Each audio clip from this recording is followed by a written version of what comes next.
Hello दोस्तों, स्वागत है आप लोगों का मैथ्स प्लेटफॉर्म पर। मैं अजय कुमार आप लोगों का बहुत बहुत स्वागत करता हूं हमारे इस यूट्यूब चैनल पर।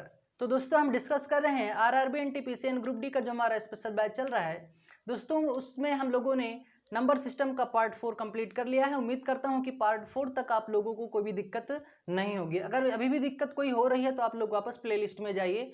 एनटीपीसी ग्रुप डी का स्पेशल बैच वहां बना हुआ है, वीडियो को वापस देख के अपनी बात क्लियर कर सकते हैं। ठीक है, और आज हम डिस्कस करेंगे दोस्तों, हम उसमें पढ़ रहे थे पार्ट, इसके पहले वाले वीडियो में हम लोगों ने पढ़ा था भाजकता के नियम यानी रूल्स ऑफ डिविजिबल। वहां पे कुछ भाजकताएं हम लोगों ने कंप्लीट कर लिया है और शेष जो बचा हुआ है आज हम इसमें डिस्कस करेंगे। तो उम्मीद करता हूं कि ये भी आप लोगों को समझ में आएगा। और समझ में आया दोस्तों कमेंट करके हमें ज़रूर बताएं कैसा लगा वीडियो आप लोगों को, लाइक करके और वीडियो को ज़्यादा से ज़्यादा शेयर करके अपना सपोर्ट करें। और अभी तक जो साथी चैनल को सब्सक्राइब नहीं किए हैं सब्सक्राइब कर लें। सब्सक्राइब करने के साथ ही बेल आइकन प्रेस कर दें ताकि नोटिफिकेशन मिलने में कोई भी दिक्कत ना हो सके। तो चलिए शुरू करते हैं आज का अपना ये वीडियो। तो दोस्तों यहाँ पे हम आज सीखेंगे 13 से भाज्य संख्याएं हम कैसे पहचानेंगे। इससे पहले हम लोगों ने 0, 1, 2, 3, ठीक है, 4, 3 का भी नहीं पढ़ा हुआ है, 4, ठीक है, 7, 8 का पढ़ लिए हैं और यहाँ पे 11। आज हम यहाँ पे क्या पढ़ेंगे, 13 की भाजकता। इन सभी भाजकताओं को हम पढ़ रहे हैं। आज हम 13 से भाज्य जो संख्याएं हैं उसको आज हम कंप्लीट करेंगे। ठीक है, तो चलिए 13 की भाजकता ये कहती है दोस्तों, जैसे मैं आप लोगों को एक एग्जाम्पल यहाँ पे एग्जाम्पल के जरिए समझाना चाहता हूँ कि 13 से संख्याएं कैसे पता चलेगा कि हमें वो संख्या 13 से विभाजित है। तो चलिए, जैसे मैं यहाँ पे एक एग्जाम्पल लिया, मैंने लिया 13। तो ध्यान से समझना, इकाई अंक को, जो संख्या दी हुई है उसके इकाई अंक को 4 गुना करो। मैंने क्या कहा, जो संख्या दी हुई है उसके इकाई अंक को 4 गुना करो, जो आए शेष बची संख्या को उसमें जोड़ दो। अगर वो 13 के पहाड़े में आता है तो संख्या क्या होगी, 13 से विभाजित होगी। ये हमारा क्या होगा, आंसर होगा। यानी देखो 3 को 4 गुना किए कितना आया, 12 आया। शेष जो संख्या बची उसको जोड़ने पर 13 आया। 13 के पहाड़े में आता है, 13 का पहाड़ा एक बार जाएगा तो 13 आ जाएगा। इसका मतलब 13 क्या है, 13 जो है विभाजित है, ये 13 की भाजकता में आता है, 13 के पहाड़े में। आगे एक और एग्जाम्पल लेते हैं। जैसे मान लो यहाँ पे मैंने लिया 52, तो मैंने क्या कहा, उसके इकाई अंक को 4 गुना करो, कितना हो जाएगा 8। 4 दूना कितना हो जाएगा 8। बाकी जो शेष संख्या बचे उसको इसमें क्या कर दो, जोड़ दो, तो कितना हो जाएगा 8 5 13। इसका मतलब 52 भी क्या है, 13 के पहाड़े में आता है, यानी 13 से भाज्य है। एक एग्जाम्पल और लेते हैं, जैसे 79। ठीक है, 79 लिए, मैंने क्या कहा, इस इकाई अंक को 4 से गुना करो, चौगुना करो, इन्हीं 9 चौक 36 हो जाएगा। बाकी जो शेष संख्या बचे उसको इसी में जोड़ दो, कितना हो जाएगा 7 6 13 4। तो क्या 13 के पहाड़े में 43 आता है, इसका मतलब यह 13 से भाज्य नहीं है। तो उम्मीद करता हूँ मेरी बात आप लोगों को अच्छे से क्लियर हो गई होगी कि मैं आपसे कहना क्या चाह रहा हूँ। ठीक है, जब भी आपको चेक करना हो कि वो संख्या 13 से पूरी संख्या विभाजित है या नहीं है, तो आप लोगों को करना क्या है, उसके इकाई अंक को चौगुना करो, बाकी जो शेष संख्या बचे उसको जोड़ दो। और उसके बाद देखो अगर संख्या बड़ी है तो उसको वापस फिर वही प्रक्रिया करो। ठीक है, और फिर जो संख्या बचे उसको उसमें जोड़ दो, फिर भी नहीं हो रहा, फिर उसके इकाई अंक को चौगुना करो, फिर जो संख्या बचे उससे उसको जोड़ने के बाद अगर 13 के पहाड़े में आता है, 13 या 13 के पहाड़े में आता है, तो संख्या क्या होगी, पूरी की पूरी संख्या 13 से विभाजित होगी। यानी मैंने आपसे ये कहा a + 4b। ठीक है, मैंने आपसे यही तो कहा। मैंने क्या कहा, ये दूसरी संख्या क्या है, दूसरा इकाई अंक है, यानी ये जो 3 है ये b है, उसको मैंने 4 गुना किया 12 हुआ। जो ये है ये हमारा शेष संख्या है। तो आप लोगों को क्या अप्लाई करना है, ये अगर 13 से भाज्य अगर आपको देखना है कि संख्या कौन सी है या कौन है, ठीक है, तो आप लोग इस प्रकार से चेक कर सकते हैं। जैसे मैंने 7 के पहाड़े में बताया था, मैं यहाँ पे साइड में नोट कर दे रहा हूँ a - 2b। 7 के पहाड़े में हम लोगों ने ये सीखा, इसका मतलब क्या होगा, 7 से भाज्य होगा। अब हम लोगों ने सीखा a + 4b। ठीक है, ये क्या होगा, ये 13 से विभाजित होगा। ठीक है, अब ये स्क्रीनशॉट ले लीजिए, फिर मैं बातें आगे कुछ और क्लियर करता हूँ। ठीक है, चलिए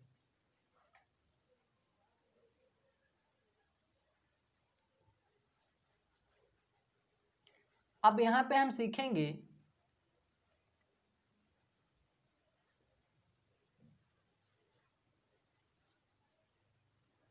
17 से भाज्य, कितने से भाज्य? 17 से भाज्य संख्याएं क्या है?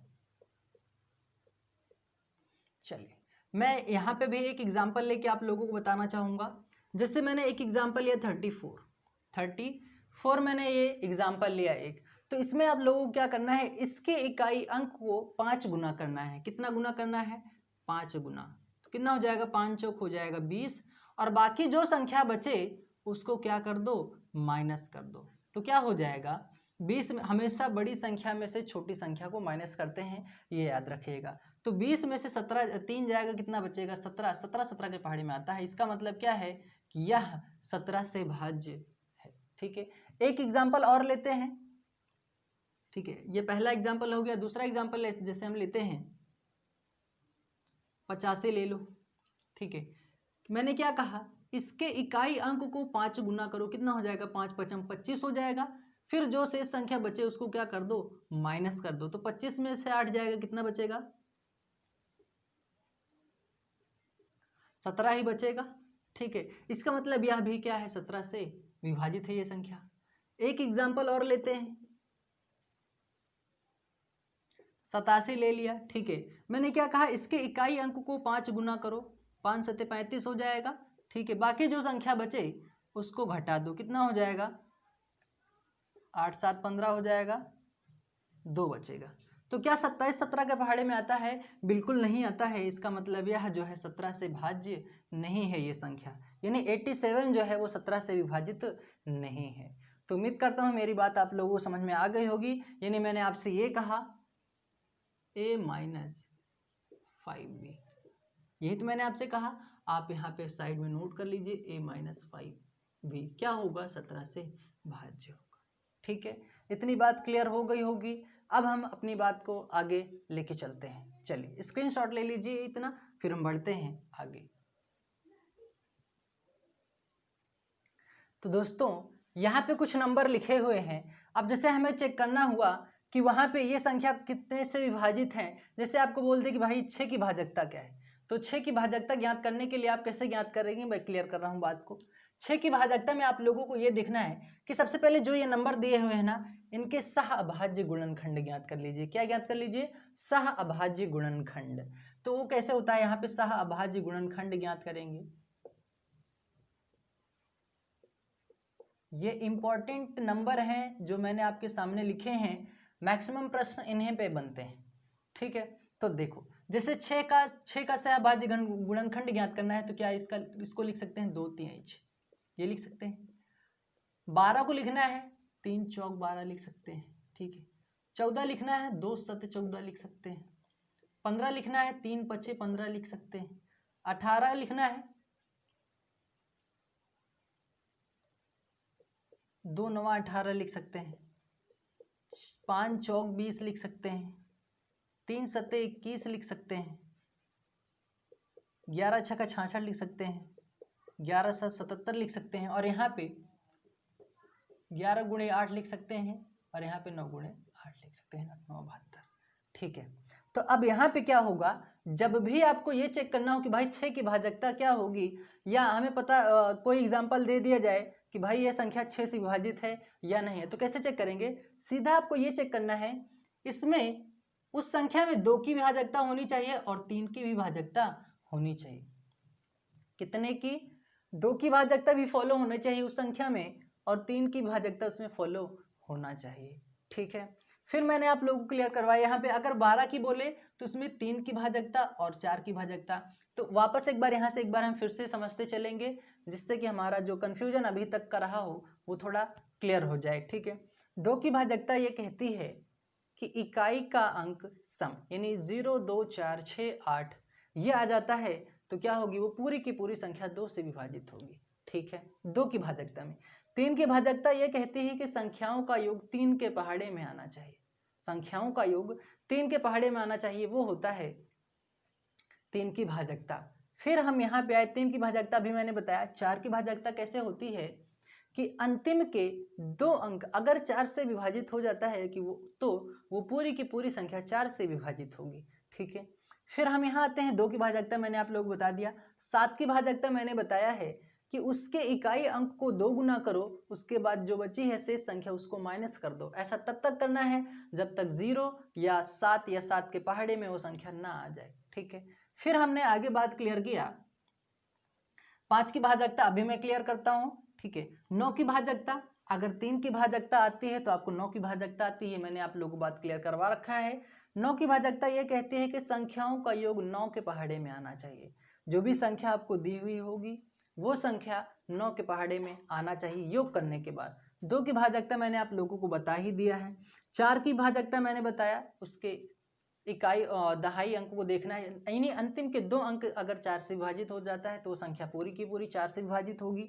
7 की भाजकता मैंने बता दिया है। 11 की भाजकता मैंने आप लोगों से ये बताया है कि जैसे कोई संख्या दी हुई है, ऐसा करके कुछ मैं आपको ऐसे एग्जांपल दे रहा हूँ, पहले पे बॉक्स बनाओ, एक को छोड़ दो, दूसरे बॉक्स बनाओ, एक को छोड़ दो। तो मैंने इस तरह से प्रोसेस करके मैंने 11 की भाजकता आप लोगों को अच्छे से क्लियर करवाई।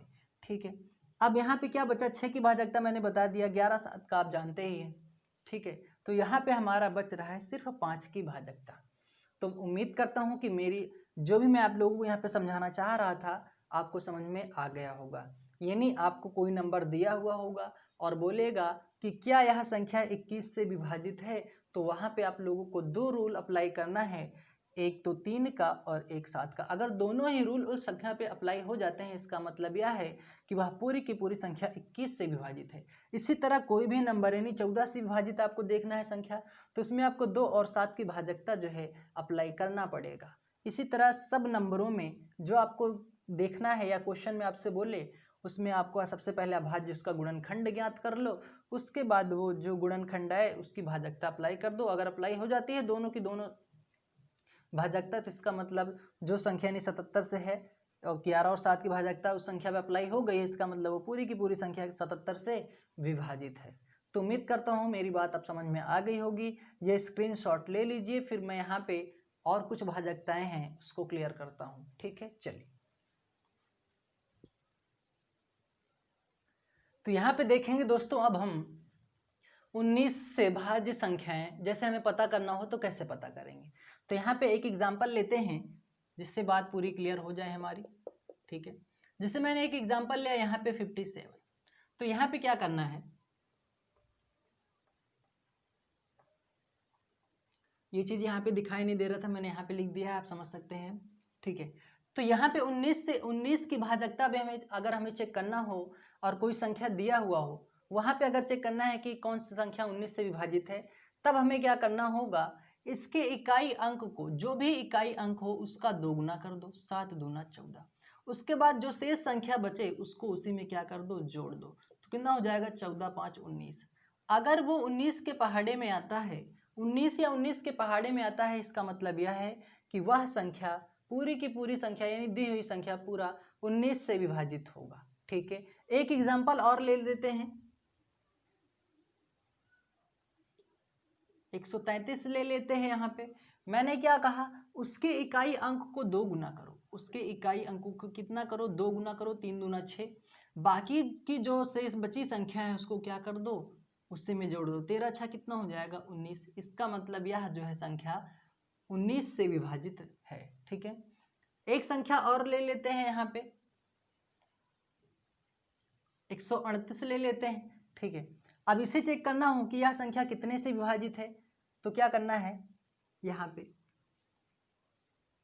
इकाई अंक को कितना कर दो, 2 गुना कर दो, 8 दूना 16, और बाकी जो संख्या बची हुई है क्या कर दो, जोड़ दो। तो कितना हो जाएगा, 6 3 9 हो जाएगा, 2 1 3 हो जाएगा। तो क्या 19 के पहाड़े में 39 आता है, क्या नहीं आता है, इसका मतलब यह 19 से विभाजित नहीं है। तो उम्मीद करता हूँ ये बात आप लोगों को समझ में आ गई होगी। यानी मैंने आपसे सीधे शब्दों में ये कहा कि a प्लस 2b। अब इस b का मतलब यह है कि इकाई अंक, और 2 का मतलब 2 गुना, प्लस लगा हुआ है आपको, उसके बाद प्लस करना है शेष संख्या, a का मतलब शेष संख्या जो बची हुई है। ठीक है, तो ये आप यहाँ पे अच्छे से नोट कर लीजिए, a प्लस 2b कितने से विभाजित होगा, 9 से विभाजित होगा, यानी 19 से। ठीक है,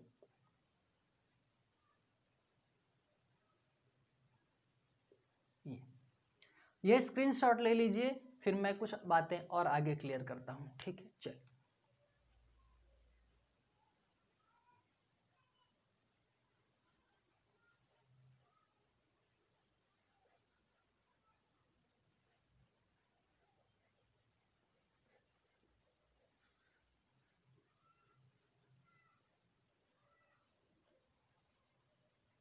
अब यहाँ पे देखेंगे हम 5 की भाजकता, यानी 5 से भाज्य संख्याएं अगर हमें पता करना हो तो कैसे पता करेंगे?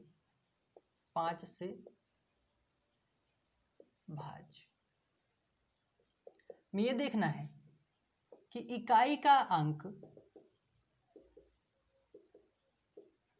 0 या क्या हो 5 हो। इकाई का अंक अगर 0 या 5 आता है तो इसका मतलब यह है कि दी हुई पूरी संख्या जो है 5 से विभाजित होगी। ठीक है, जैसे मैं यहाँ पे एक एग्जांपल लेके आप लोगों को बात क्लियर करवा रहा हूँ, यहाँ पे समझिएगा।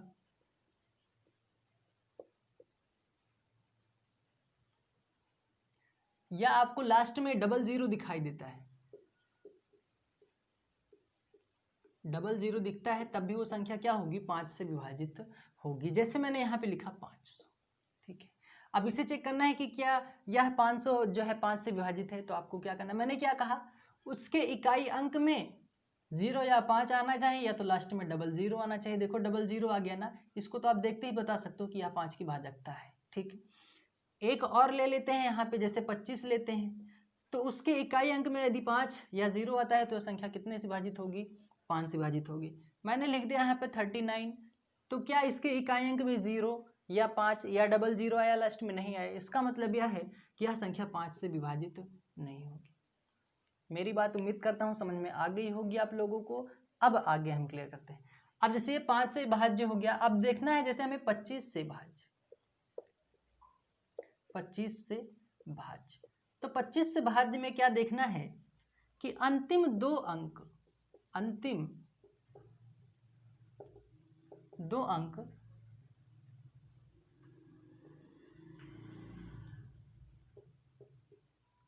25 का पूरा पूरा भाग जाना चाहिए, या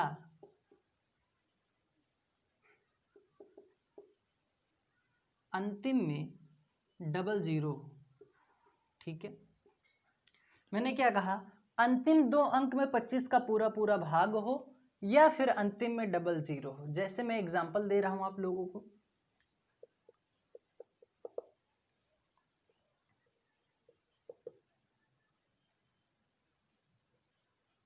ठीक है, ये दो एग्जांपल हैं। मैंने क्या कहा कि जो संख्या दी हुई है उसका अंतिम अंक जो है, अंतिम दो अंकों में 25 का पूरा पूरा भाग जाना चाहिए। तो यहाँ पे देखिए, इसका अंतिम अंक कितना है? 2 और 5 है, यानी 25। 25 के पहाड़े में आता है, बिल्कुल आता है एक बार।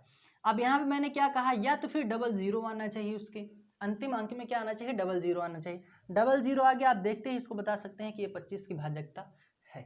ठीक है, आप इसको कैसे कर सकते हैं? आप यहाँ पे इसको भाग करके देख लीजिए कितना, एक मिनट देखो, 25 चौका 100 होगा। ठीक है, 25 चौका 100, 25 अट्ठे 200 हो जाएगा, और 25 अट्ठे 200 हुआ, और 2 चौका 800 कर दो, 32 बार ये पूरा का पूरा चला जाएगा यहाँ से। ठीक है, तो क्या हो गया? 25 की भाजकता होगी।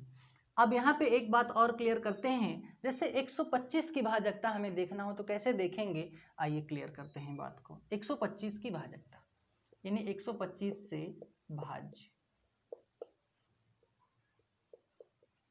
अंतिम 3 अंकों में 125 का पूरा पूरा भाग हो। ठीक है, अंतिम 3 अंकों में 125 का पूरा पूरा भाग हो, या फिर लास्ट में 3 0, या लास्ट में कितना हो? 3 0 हो। जैसे मैं आपसे ये कह रहा हूं एग्जाम्पल,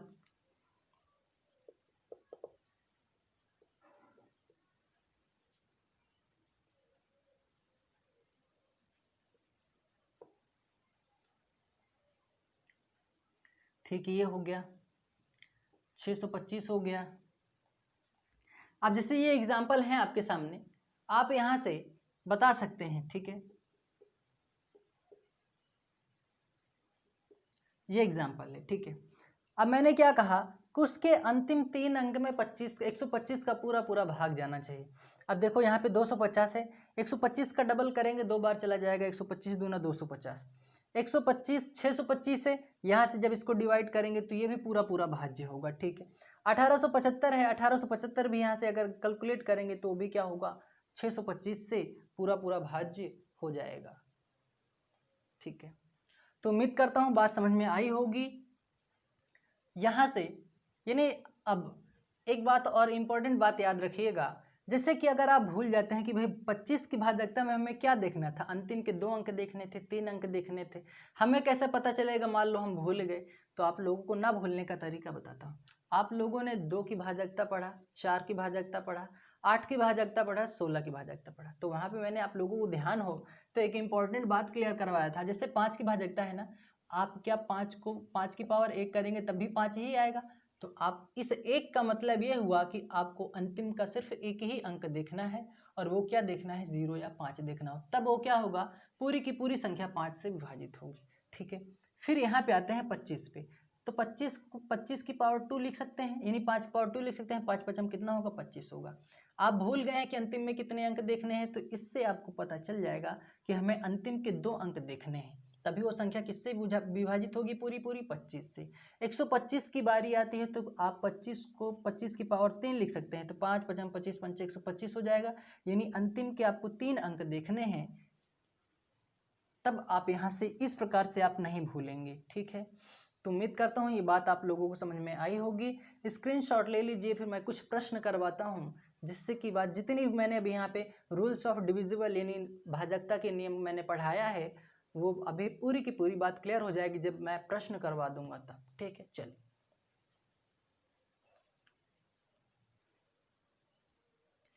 तो दोस्तों अब यहाँ से एक इम्पॉर्टेंट बात हम और सीखेंगे, जिससे 7, 11, 13 की भाजकता हम यहाँ से सीखेंगे। तो उसमें देखना आप लोगों को क्या है कि अंतिम 3 अंक माइनस से सभी संख्या। ठीक है, अगर ये तरीका यहाँ पे हम अप्लाई करते हैं तो आइए समझते हैं कैसे क्या हो रहा है। यहाँ पे मैंने क्या कहा, अंतिम 3 अंक। ठीक है, चलिए भाई मैंने यहाँ पे अंतिम 3 अंक लिख दिया। उसके बाद शेष सभी संख्या, मैंने अंतिम 3 अंक लिखा, शेष सभी संख्या को क्या करना है, माइनस करना है, 207। अब 207 में से 200 जाएगा तो कितना बचेगा, 7। इसका मतलब यह क्या है, यह 7 की भाजकता है। यह किसकी भाजकता है, यह 7 की भाजकता है। यहाँ पे आते हैं, यहाँ पे चेक करते हैं।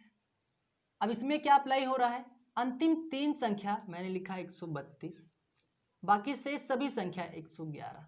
जब इसको माइनस करेंगे, 2 में से 1 जाएगा, 1 बचेगा, 3 में से 1 जाएगा, 2 बचेगा, और यहाँ पे क्या बचेगा, यहाँ पे बच जाएगा 1। ठीक है, तो यहाँ पे अगर इसको हम चेक करेंगे,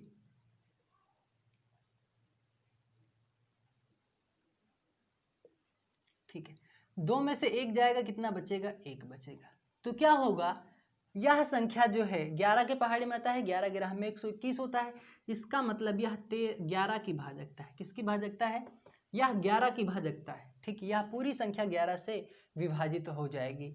अब यहाँ पे आते हैं, अंतिम 3 संख्या। ठीक है, अंतिम 3 संख्या लिखो, उसके बाद उसमें से क्या कर दो, माइनस कर दो।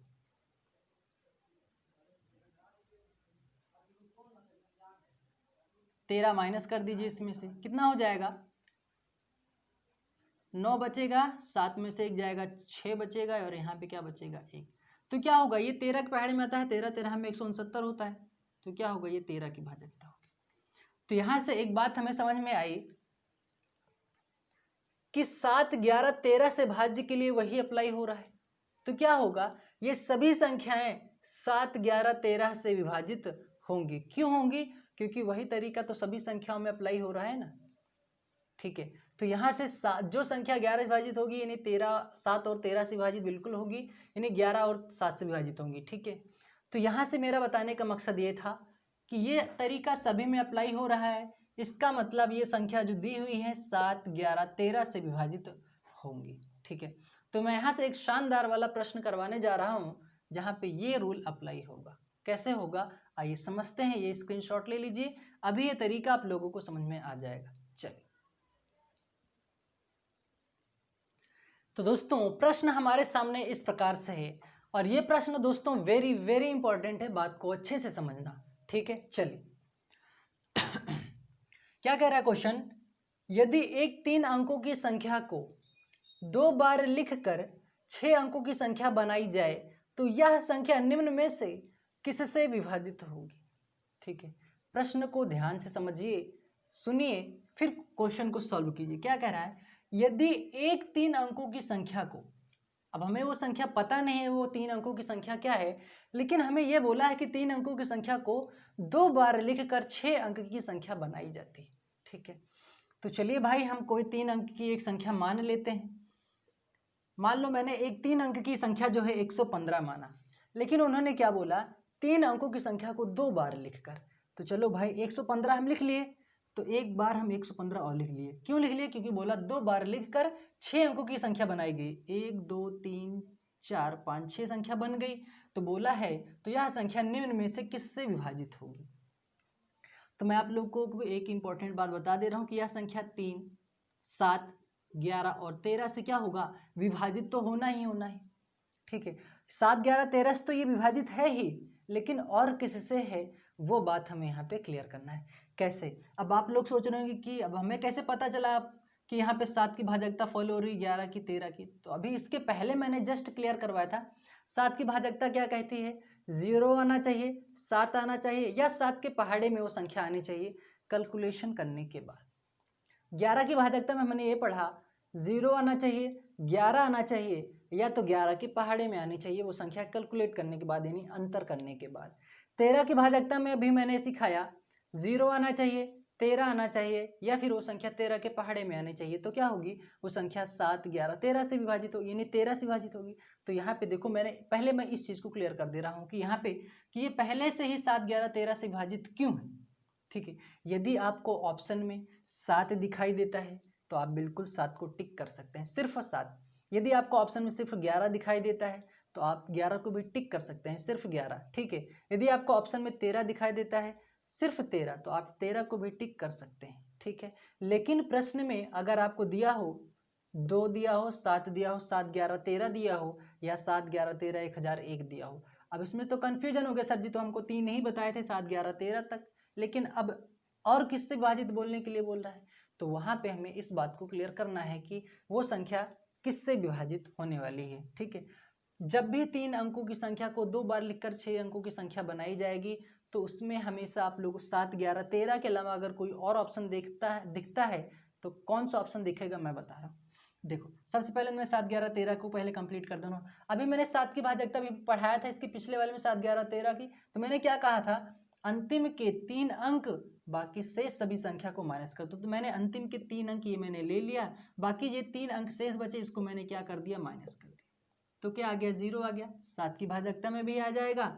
इसी तरह 13 की भाजकता में मैंने वही चीज बताया था, अंतिम 3 अंक बाकी सभी को शेष कर दो, 0 आ जाएगा। 13 की भाजकता भी मैंने वही चीज बताया था, अंतिम 3 अंक बाकी शेष को माइनस कर दो तो 0 आएगा। तो 7 11 13 के पहाड़े में भाजकता में मैंने ये सिखाया ही है कि 0 आना चाहिए, या फिर 7 0 आना चाहिए, फिर 11 के पहाड़े में 0 आना चाहिए, या 13 के पहाड़े में। तो भाई देखो 0 आ गया। तो यहाँ पे तो तीनों की भाजकता फॉलो हो गई, लेकिन इसके अलावा अगर कोई और ऑप्शन, अगर ये तीनों ऑप्शन नहीं दिए हैं और कोई भी ऑप्शन नहीं दिया हुआ है और आपको कुछ अलग ही ऑप्शन दिया हुआ होगा तो कैसे सॉल्व करेंगे, आइए यहाँ पे समझते हैं। चलो, तो यहाँ पे सबसे पहले इसको समझो कैसे, क्या लिखा हुआ है, 1,15,115 आपके पास लिखा हुआ है। ठीक है, तो आप क्या करेंगे, आप पहले लिखेंगे इस प्रकार से। ठीक है, इसको तोड़ेंगे, फिर आप इसको क्या लिखेंगे, आप यहाँ पे लिखेंगे 115 लिखेंगे। ठीक है, अब देखो 115 दिखाई दे रहा है, कॉमन कर लीजिए। आपने 115 को कॉमन कर लिया, आपके पास क्या बचा, यहाँ पे 1 बचा, आगे 000 है, आप 1 लिख के 000 लगा दीजिए, प्लस यहाँ पे 1 बचा क्योंकि 115 कॉमन हो गया। ठीक है, तो अब क्या होगा, यहाँ पे क्या बचा आपके पास 115। ठीक है, और यहाँ पे आप लिख सकते हैं 1001। तो यहाँ पे क्या आया, यानी जब भी किसी 3 अंक की संख्या को 2 बार लिखकर 6 अंकों की संख्या बनाई जाएगी तो वह संख्या हमेशा 7 11 13 और 1001 से विभाजित होगी। ठीक है, अगर ऑप्शन में आपको 7 11 13 नहीं दिखाई देता है, अगर ऑप्शन में आपको 1001 दिखाई देता है, इसका मतलब आप लोगों का राइट आंसर क्या होगा, 1001 होगा। कैसे आया, मैंने वो चीज़ आप लोगों को यहाँ पे अच्छे से क्लियर करवा दिया कि ये 1001 कैसे आया। ठीक है, उम्मीद करता हूँ मेरी बात आप लोगों को समझ में आई होगी। एक एग्जाम्पल और ले लेते हैं ताकि बात आप लोगों की पूरी क्लियर हो जाए। इंपॉर्टेंट क्वेश्चन है, ये बात याद रखिएगा। मैं कोई और 2 अंकों की संख्या ले रहा हूँ, मान लो 135 मैंने ले लिया, 135 मैंने लिया। फिर उसके बाद आप लोगों को क्या करना है, 3 अंकों की एक संख्या मैंने लिया, इसको 2 बार लिखना है। 2 बार लिखकर मैंने 6 अंक की संख्या बना ली। ठीक है, 7, 11, 13 की भाजकता कैसे फॉलो करना है, अंतिम के 3 अंक, बाकी शेष माइनस करोगे, 0 आ जाएगा, 7, 11, 13 से विभाजित हो जाएगा। ठीक है, लेकिन और अगर ऑप्शन में कुछ और आपको दिखता है तो मैंने क्या बताया, 135 आगे 3 अंक लगा दीजिए, इन 000, 135 से 135 लिख लीजिए। ठीक है, 135 क्या हो जाएगा, कॉमन हो जाएगा। आपके पास क्या बचा, यहाँ पे 1, आगे 000 है, 000 लगा दीजिए, यहाँ पे 1 बचा, 1 लिख लीजिए। आप इसको क्या लिख सकते हैं, 135 ब्रैकेट में क्या लिखेंगे, 1001। तो क्या होगा वो संख्या और किससे विभाजित होगी, 1001 से। यानी मेरा कहने का मतलब ये है कि जब भी आपको 3 अंकों की संख्या 2 बार लिखकर 6 अंक की संख्या बनाई जाए तो संख्या याद रखना हमेशा 1001 से विभाजित होगी, 7, 11 और 13 से तो विभाजित होगा ही होगा। ठीक है, स्क्रीनशॉट ले लीजिए, फिर मैं इसका एक और क्वेश्चन करवाता हूँ तो बात और क्लियर हो जाए। ठीक है, चलिए। तो दोस्तों ये था आज का हमारा इंपॉर्टेंट वीडियो, उम्मीद करता हूँ समझ में आया होगा। ठीक है, और समझ में आया है तो लाइक ज़रूर कर दीजिएगा, कमेंट करके हमें ज़रूर बताएं, वीडियो को ज़्यादा से ज़्यादा शेयर करके अपना सपोर्ट करें। ठीक है, तो मिलते हैं फिर अगले वीडियो में, तब तक के लिए थैंक यू, जय हिंद।